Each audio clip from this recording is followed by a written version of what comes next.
You're listening to We Knew the Moon with Dee Safier, an empath who started a podcast to explore the universe, spirituality, and all things witchy woo-woo.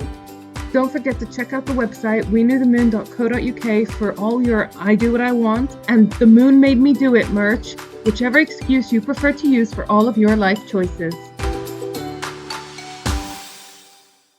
Hi, I'm Dee, and this is We Knew the Moon. As per the format for season 3, I've got another awesome guest with me who will be joining me for the next 2 episodes. And my guest today is Vicky Underwood. Hello. Hiya. So we met at Punk Rock Holiday, didn't we? Yes, three years ago. And it was absolutely amazing. It was in Slovenia. I've put here in my notes, I haven't been to too many festivals in the UK. I much prefer the European ones. Prove me wrong. But I think that you agree with me, don't you? Yeah, absolutely. Much better. What is it though? It's just more laid back, isn't it? Tim, when we were there, Tim was like, actually, do you know what? There's no like agginess and no antisocial, drunken, yobby behaviour. Not that you get it at every festivals, but it was just everyone was just so nice to each other and it was clean. That's it. It's also clean. Like I made the mistake of going to Punk Rock Holiday one year, which is like a festival which got maximum 5,000 people. So obviously it's much easier to keep it clean. But this is my experience in even the bigger festivals in Europe as well, that they are so much cleaner. And I made the mistake of going there and then a couple of weeks later going to Reading. Ooh. Which for a start is just a bunch of like 16-year-olds out for the first time.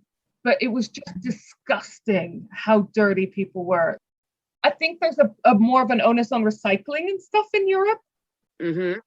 And they give you money, don't they? So if you take your bag of rubbish and bag of recycling, they give you like 10 euros or something like that. Yeah, exactly. But I feel like people would do that anyways. But like Reading Festival, I was just disgusted by how dirty people kept their own camping areas. And we're not even talking about just like a few cans from the night before, but just like the grim layer that can happen. It's just gross, isn't it? Yeah. I like watching seeing all the before and after pictures. So you get some of Reading and Leeds and it's just tents and rubbish everywhere. And like you get like a hippie festival, it's just like nothing. Yeah, exactly. So it's just about respect really. But yeah, Punk Rock Holiday is one of my favourite ones. Self-respect and respect for the area you're in and the people that are around you. I mean, I was thinking like how many rats and gross shit must be coming around our tent because our neighbours were so disgusting. Their food was all out on the floor all night long. People leave their like pans of like they've cooked something like outside, and I'm always just like, what are you? It's like baking there's nature on here. There's nature. Are you going to eat out of that again after it's been in the sun for 2 days? I don't think so. Oh, yeah. So okay, we agreed. So we met in Slovenia, Punk Rock Holiday. I fell in love with you right away. I even remember the first time we actually started talking, and that was in the queue to get into the festival. Yeah. And then just the whole week we just went with each other, didn't we? Yeah. You even dressed like me for my birthday. I did, and I can't wait to go back. So this episode, Vicky, you don't know what I'm going to be talking about. No. And so I'm so excited to tell you that I am going to be talking about voodoo. Ooh, hoodoo? You do remind me of the babe. I even have this in my notes. I can't say voodoo without singing that song. I don't think anyone can. Someone our age, right? The minute you say voodoo, it's hoodoo. No, the reason why I wanted to do this topic, apart from it just being super fascinating to me, it's a little bit personal as well, because I think you know this about me, but my uncle married a Brazilian lady and they moved to the north of Brazil, a city called Natal. And so my 2 cousins are there and they have 5 kids between them. They're now starting to have kids. The largest chunk of my family lives in Brazil. In normal times, I go out there as many times as I can, normally at least every 3 years. It's gorgeous and it's such a lovely culture. Lots of problems, obviously. And at the moment, they've got Brazilian Trump, but that's another issue. But what's always fascinated me is the religion, because the culture and the religion is influenced by so many different backgrounds, because you have the native indigenous populations that have their own religious beliefs and their own culture. And then you had the Christian missionaries and all of the Europeans going over there with their Christianity and all their saints and their holidays.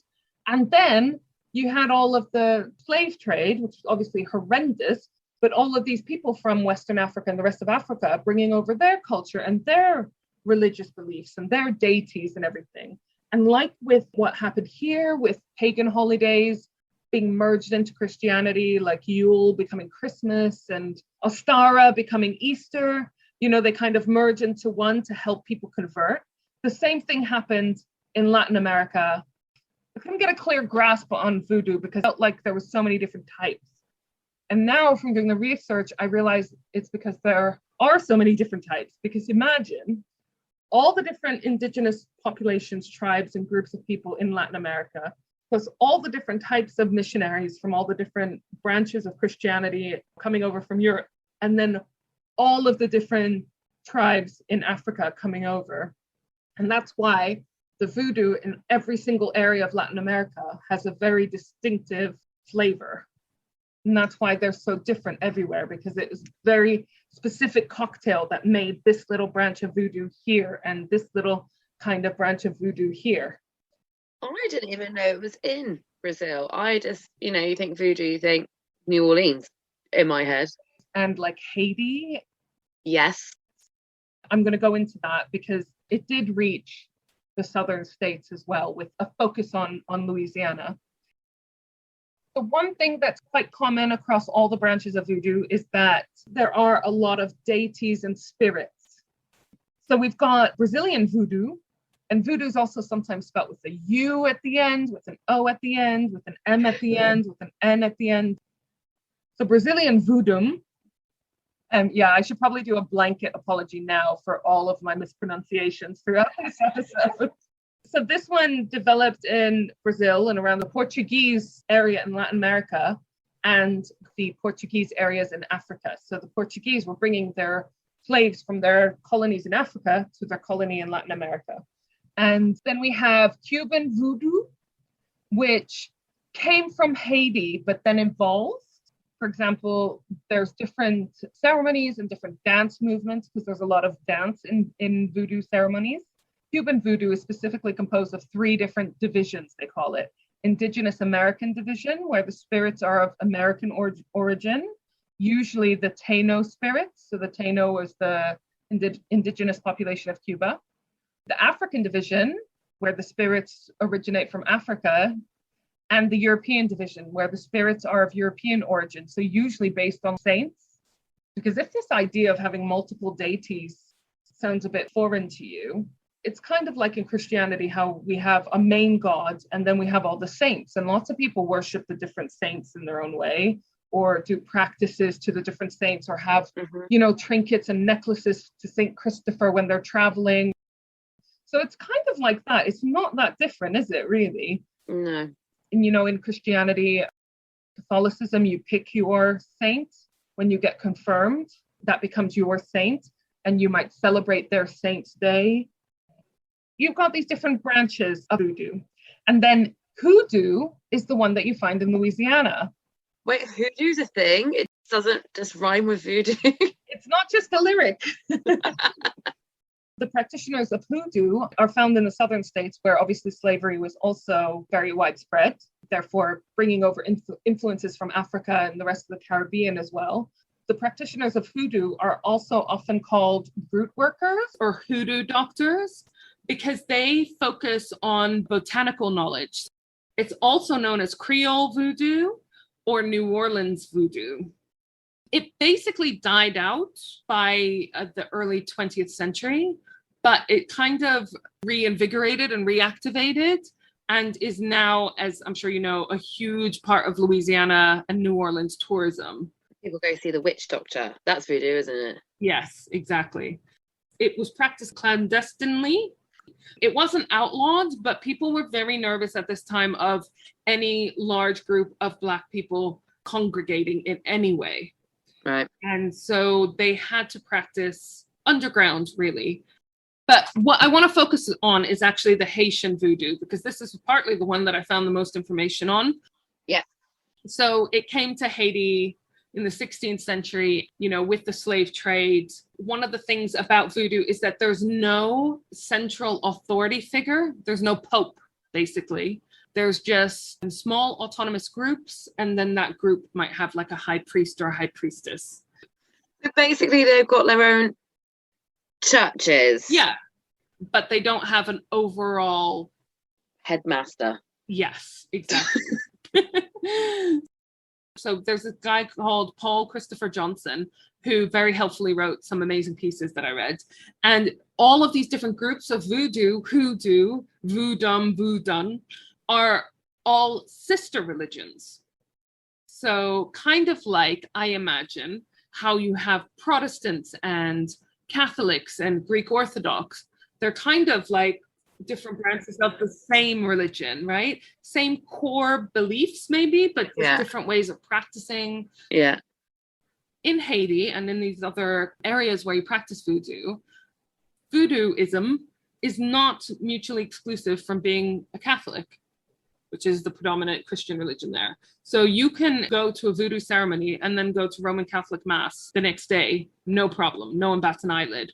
Whereas I think if you were involved in voodoo here, in the home counties, you might not be so welcome at church. No, I don't think you'd be welcome in most towns and villages either.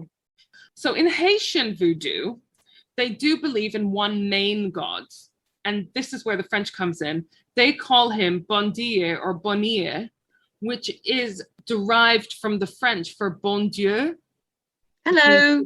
Good God. No, that's... Bonjour. Oh, I failed French. Can you tell? No way. That surprises me. Bon Dieu becomes Bon Dieu, Bonnier. Again, I might be saying the words wrong. So that's their main gods, but then there are other deities and spirits that they also believe in. Bon Dieu is in charge of the universe, so he doesn't get involved in the trivial things like humans. So there's no point addressing him directly or approaching him directly. And so instead, you address your prayers and your wishes and your demands to the spirits, who are the ones that deal directly with, they're like middle management, they deal with the humans. Now, this made me think back to an episode that I did with Tracy on angels. Right. They also have a hierarchy. So you have the archangels. Archangel? Archangel? Archangel. You have the archangels, and you don't address your prayers to them directly because they're busy dealing with God and bigger things. You have the lower ranking angels that you address with your prayers, and they're the ones that deal with the human demands and needs and so forth. So it's kind of, again, they're following a lot of the same structures, really. So they have the main god, Bon Dieu, and then they have the Iwa, and there's over 2,000 Iwa. It sounds like Ewok. I'm not saying Ewok. I knew you were going to. I'm now thinking, how many Ewoks are there? And they're the equivalent of spirits or gods in English. And they're also known as ange, mystère, saint. All of these things, the saints, the angels, and so forth, they all pop up in voodoo belief in Haiti. And they offer advice and protection to humans in exchange for rituals. Ooh. Which sounds a bit odd until you realize that that's exactly what Christian Mass is, isn't it? Exactly. I thought it was quite cute that each of these Iwa has its own color and its own day of the week and its own objects. Oh, I know. That is really cute. Like you might involve that color in the ritual. But what made me laugh about them is that they're kind of like fairies in that they anger easily. Like, for example, if you give them the wrong food in your offering, in your ritual, and then they can remove the protection that they've granted you, and they can even inflict harm on you, which seems a bit harsh. Or deserving. Yes, well, exactly. There is an Iwa who seems to be quite high up in the hierarchy, and his name is Papa Legba, also known as Legba. Such fun names. Papa Legba. Say it. I know, I'm still very impressed with your pronunciation. Thank you. I'm probably saying all of it wrong. I mean, we don't know, do we? No. I did try to Google all the words that I was a bit worried about to make sure that I was saying them right, but I'm probably still getting them wrong. So Papa Legba is the protector of gates and fences and of the home, roads, paths, and crossroads, including between life and death. Oh, another fact that I found out that I thought was really interesting is that in voodoo, there's no equivalent to Satan. Oh. Yeah. So I thought that was quite interesting. That is interesting. Then you have a few of the other ones that pop up in many of the ceremonies. Agwe, who's associated with aquatic life and the protector of ships and fishermen. And you have Ezili Frida, who is the Iwa of love and luxury, like her, personifying feminine beauty and grace. Yeah, that's totally me. That's totally you. Yeah. She's personified as having a love of perfume and champagne. And her color is pink and her day is Thursday. So like rituals to her would be on a Thursday, you'd be wearing pink, you might decorate stuff in pink, and you would give her an offering of like champagne and of perfume. Isn't that cute? I can get on board with the champagne. I know, right? And then you have the Gede, which is the family of Iwa that are associated with the realm of the dead. What you said, B-Day. I think I need to go back to school for my French, don't I? So the head of this family is someone that maybe you've heard of, Baron Samedi, or Baron Saturday is the translation. So he is the head of the underworld. Oh, right. I'm going to Google a picture of him because I feel like you will definitely recognize the imagery of him. That's not to say that he is bad. Well, no, because you said there was no... He's not the equivalent of Satan. Satan. He is just the head of the underworld. It's kind of like the ancient Greeks and the Romans. They also had like the head of the underworld. Hades. Yeah. He was just the god of the underworld. Exactly. And death was seen as very much part of the cycle. Oh, yes. Don't people dress up like him for... The Day of the Dead. Yeah? Yeah, they do sometimes. Exactly. Yeah. I mean, he has got some style. Right? Like I kind of fancy him. Yeah, he's got a good look. He is feared in the extent that people don't want to die and see him. Right. Like the Grim Reaper. Yes. He is so strongly believed in Haiti that there was, I remember learning about this in school and being like, what the fuck? There's a dictator called Francois Duvalier, who was the president of Haiti between 1957 and 1971. And he was the quintessential evil dictator. And he basically played out like he was the reincarnation of this Baron Samedi in order to control the whole nation. Possessed by this guy's spirit or reincarnated as him. That's mad. Did he dress up like him? Pretty much. How long did he reign for? From 57 to 71. So like what, 15-ish years? People believed it for like 15 years. Well, it also helped, in quotation marks, that he had these death squads that basically assassinated any opponents, any groups of people he didn't like. Like he was horrendous. He was a dictator. Yeah, and it helped perpetuate this belief that he was the spirit of the underworld. Why didn't I learn about him in school? He sounds much more interesting than Stalin.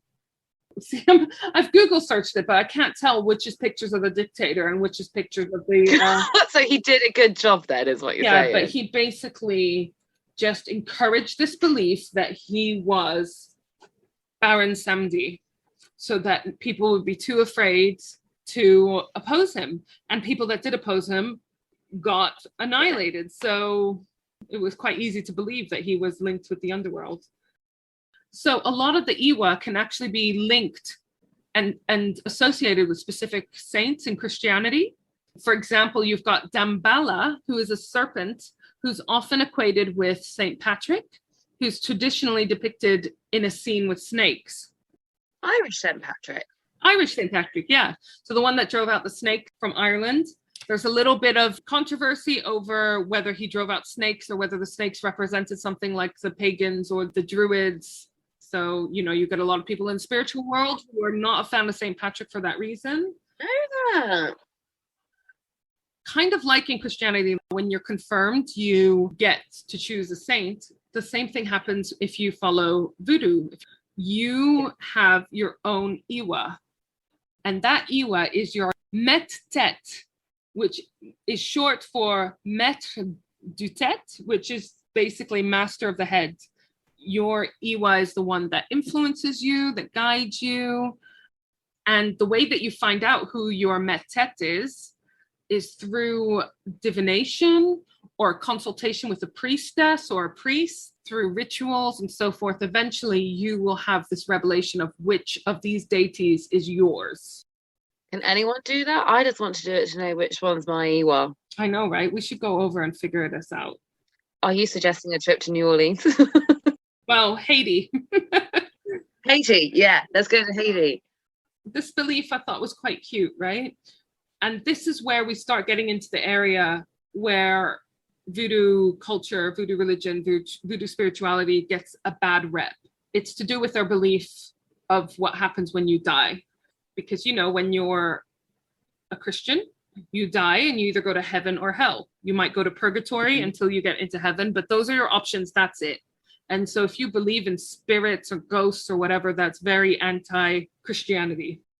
Voodooists believe that the dead continue to participate in human affairs, which just is actually really sweet. I kind of like that. I think it's the same along lines of what people say, like, you know, when people die, like, oh, they're always still with you. Yeah. It's the same sort of thing. I know.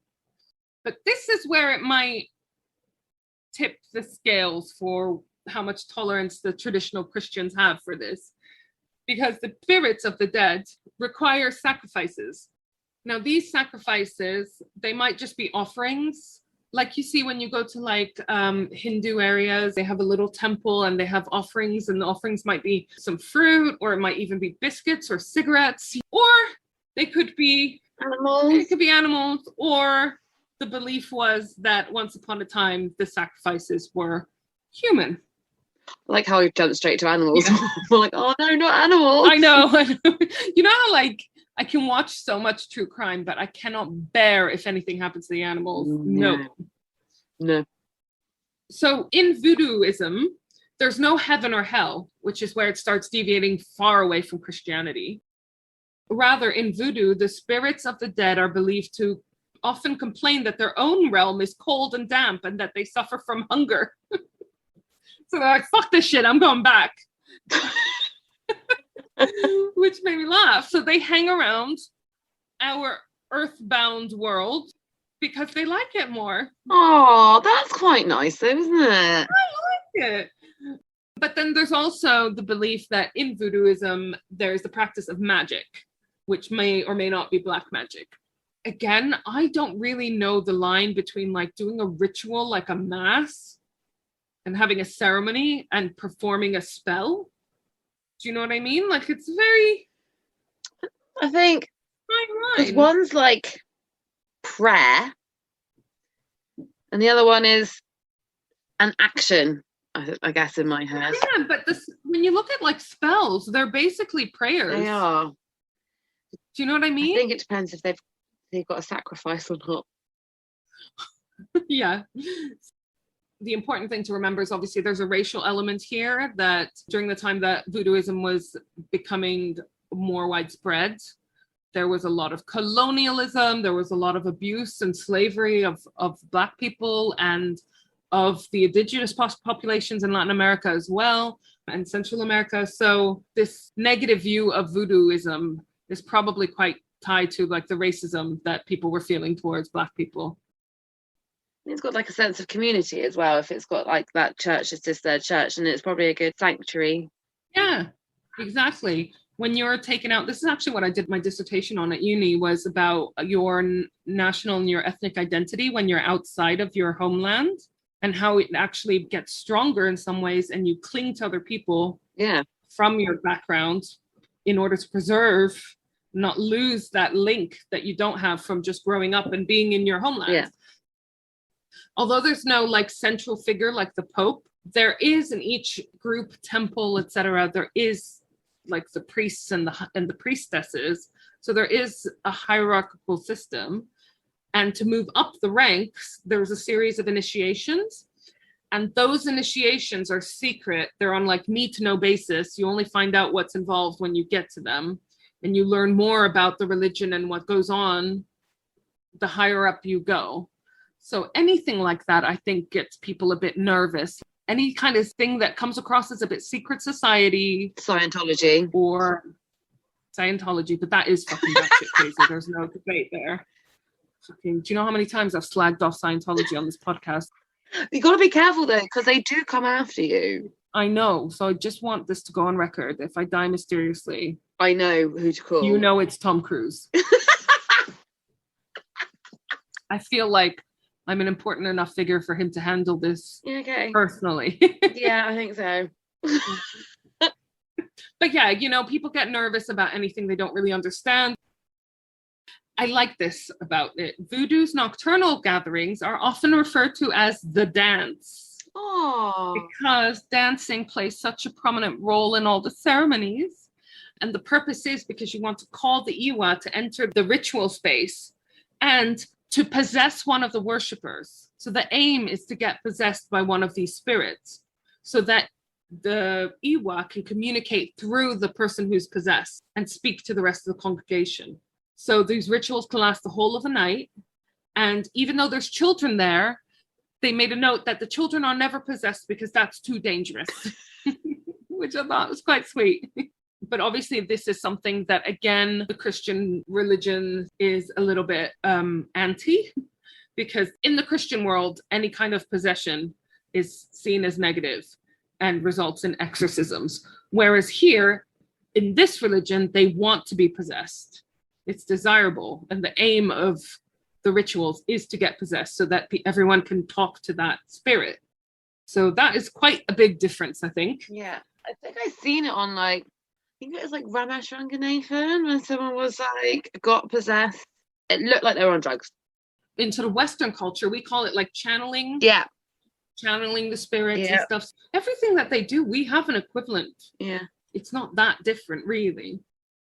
I like their terms that they use, though. So the person being possessed is referred to as the cheval, which is very similar to the French cheval, and it means horse, like the French word. So if you're possessed, you are the horse. So basically the mode of transport of the time. Oh, yeah. And the act of possession is called the mounting a horse. And then what's the other thing that you think of when you think of voodoo? Chicken.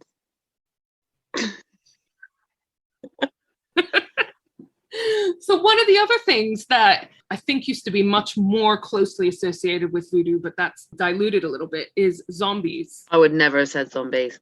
Right. Well, zombies, the idea of a zombie originated from some very racist texts about voodooism. Oh. Yes. There's a popular belief that evil spirits can cause a person's death and then occupy their body. Like a zombie. Yeah. So that is the first time this concept of a zombie appeared. They actually scare away or defeat the good angel who you have looking after you, which leaves you vulnerable to this evil spirit, basically commanding you to do whatever they want, which is normally bad shit. Mm. Haitians generally do not fear zombies, but they're scared of becoming a zombie. They're not worried about other zombies. They're just worried about them becoming a zombie, perhaps because it's a different kind of zombie than what we imagine. Ooh, I'm going to read this. The anthropologist Wade Davis argued that this belief was rooted in real practice. So this idea of zombies, there was actually a practice that involved the Bazinga.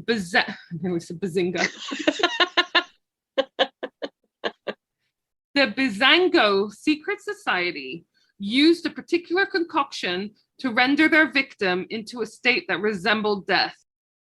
After the individual was then assumed dead, the Bazingo would administer another drug to revive them, giving the impression of resurrection. Now, I've seen this. Have you? In a specific capacity.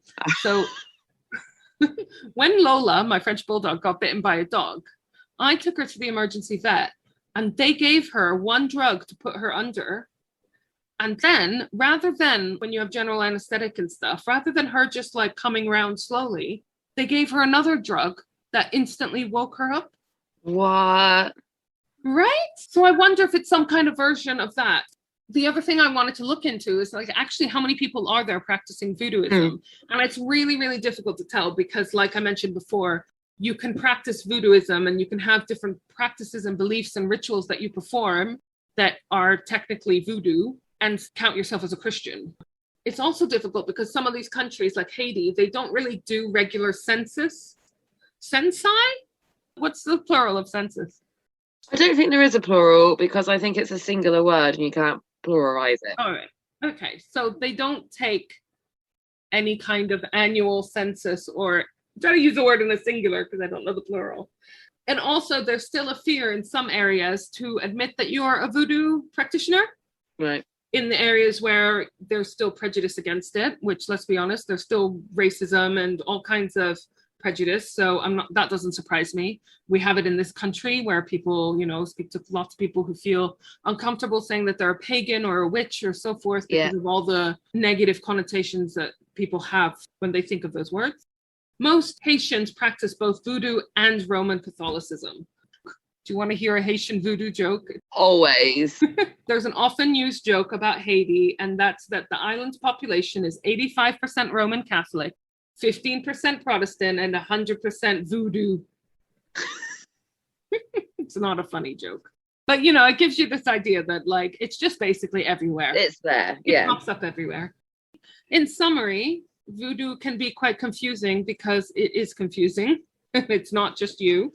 And there are so many different branches and so many different deities and so many different words describing the same thing because there's so many different languages involved in this religion as well. African languages, Native American languages, and then the European languages thrown in there as well. So it can be super confusing to follow it and get a grasp. I view it a little bit like, the word paganism.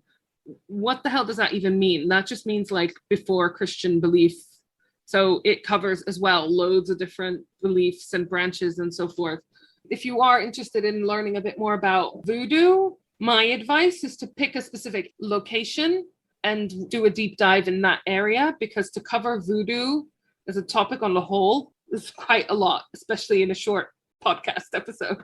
Well, I definitely learned more.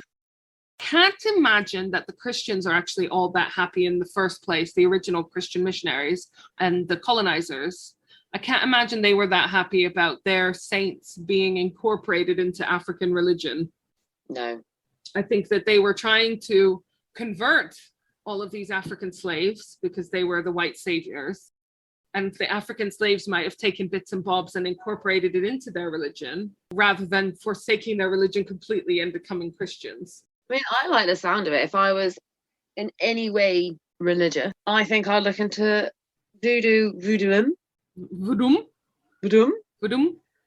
Just because it makes a lot more sense.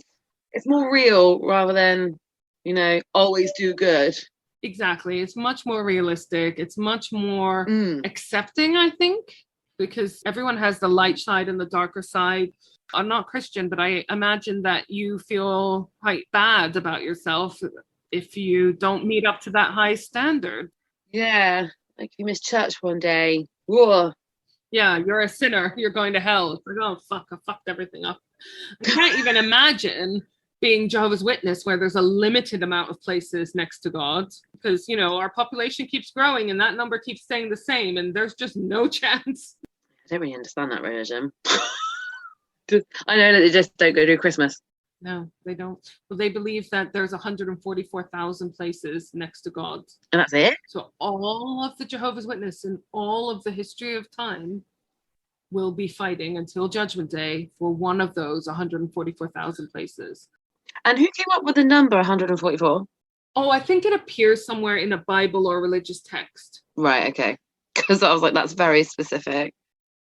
The way you secure one of these spots is through missionary work, which is why they go door to door into other countries, because the more people you convert, the more brownie points you get. But that doesn't make any sense either, because that's limiting the seats because you're getting more people on board. Yeah. I mean, if you wanted to have a better chance, you'd try to tempt people to do evil, wouldn't you? Well, get Tom Cruise on their ass. God, I'm gonna be targeted by Scientologists and Jehovah's Witness. So I think what you want is to convert people to be Jehovah's Witnesses, but just not as good as you. And then the other way that you get like move up the ranks is by kind of basically dobbing on people. Oh, no one likes grass. I don't think I do well in that religion. No. No, not the one for us. But voodooism. Yeah, I could be tempted. Yeah. But I think for sure when things clear up, we might have to do a little field trip. I think so. I want to know what my EWAR is. I like the sound of the champagne one, but I'm not really a pink kind of girl. But I mean, look, I read in there somewhere that there was over 2,000.